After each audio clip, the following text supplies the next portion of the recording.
Je ne vais pas aller dans le détail parce que c'est pas énorme non plus. Hein. Enfin, l'IMC... Non, c'est pas énorme, non. Non, Non, mais l'IMC, l'indice de masse corporelle... Normalement, je suis un peu trop ou pas assez, je sais plus. Pas assez. Pas assez, c'est ça, c'est pas assez.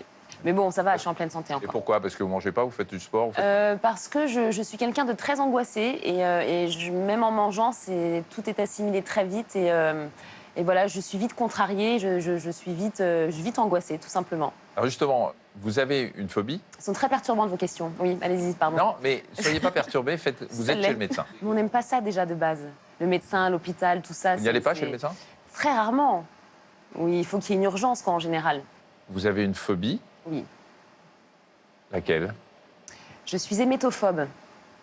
Vous connaissez l'hémétophonie? Non. C'est la peur de vomir. Et d'ailleurs, il ne faut pas trop qu'on en parle dans l'idéal. Parce que ça peut réveiller D'accord. Alors juste pour savoir, ça se traduit par quoi et quand? Ça se traduit par j'évite au maximum d'arriver à cette situation. C'est-à-dire que, je ne vais pas rentrer dans les détails, mais parfois on est malade et on est obligé de sortir le poison. Et ben je ne peux pas, en fait. J'ai plein de techniques de pensée. Je pense à une source, je pense à quelque chose de pur, à de l'eau. Même en étant obligée d'y aller, parce que voilà, y a plein de maladies qui forcent à ça, je ne peux même pas dire le mot, je peux reculer ce moment pendant une demi-heure, une heure. Tant j'arrive à méditer aujourd'hui pour éviter ce truc. Après, il y a quelque chose de physique parfois qui vous oblige à y aller. Et puis là, sur le moment, j'ai vraiment eu une impression de décès, quoi. Ça me fait très, très peur. En dehors des moments où vous êtes malade et où on a tous besoin de le faire, ça peut vous arriver comme ça en étant parfaitement bien, saine et sans maladie particulière, où vous avez peur à l'idée de...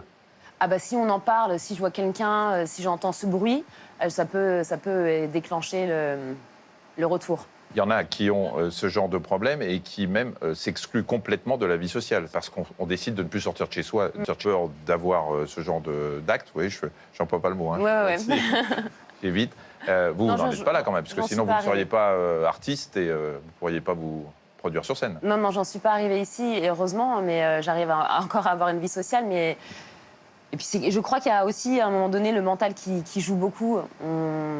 Je refuse un peu d'être passive sur quelque chose, d'être dépendante de quelque chose. Donc j'y travaille depuis que je suis toute jeune, même si ça paraît complètement futile. C'est vraiment un truc qui me procure une peur panique, quoi. Alors vous savez que c'est la 3e phobie la plus courante au monde? C'est vrai? Ouais. Vous n'êtes pas tout seul. Vous n'êtes pas toute seule. Hein. On en parle peu, mais vous n'êtes pas toute seule. La première phobie, c'est la phobie sociale. Et la deuxième, c'est l'agoraphobie. L'agoraphobie. L'hémétophobie est souvent liée à la claustrophobie aussi. Est-ce que vous souffrez de ça? C'est une phobie également, ouais. Je peux pas aller sous l'eau. Vous savez, le traumatisme des gamins qui vous mettent la tête sous l'oreiller pendant un peu trop longtemps sur le lit quand on joue avec ses cousins et ses potes. Bah, j'ai eu ça et depuis, effectivement, je me sens vite étriquée, vite étouffée, je peux pas supporter qu'on me serre trop longtemps, trop fort.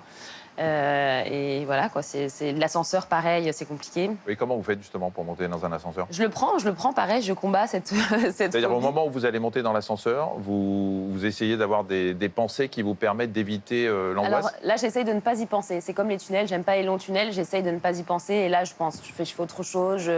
En revanche, si je me concentre sur le souci, sur ce que je suis en train de faire et sur toutes les éventualités possibles, de l'ascenseur qui se bloque, du tunnel, un bouchon dans un tunnel, je sais pas, qui prend feu. Enfin voilà, il y a plein de scénarios qui peuvent se passer dans ma tête. Et là, effectivement, c'est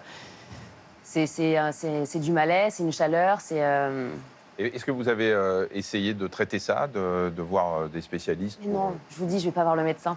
Oui, non, mais enfin, quand on vit avec des choses qui sont handicapantes dans la vie, on peut se dire, bon, il faudra peut-être que je me bouge un peu, mais en allant voir un médecin, ou soit des psys, soit un hypnothérapeute, soit de la sophrologie, soit de la méditation.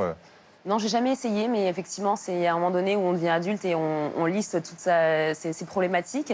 Et puis, on choisit les premières, les plus évidentes, celles-ci n'en faisant pas partie.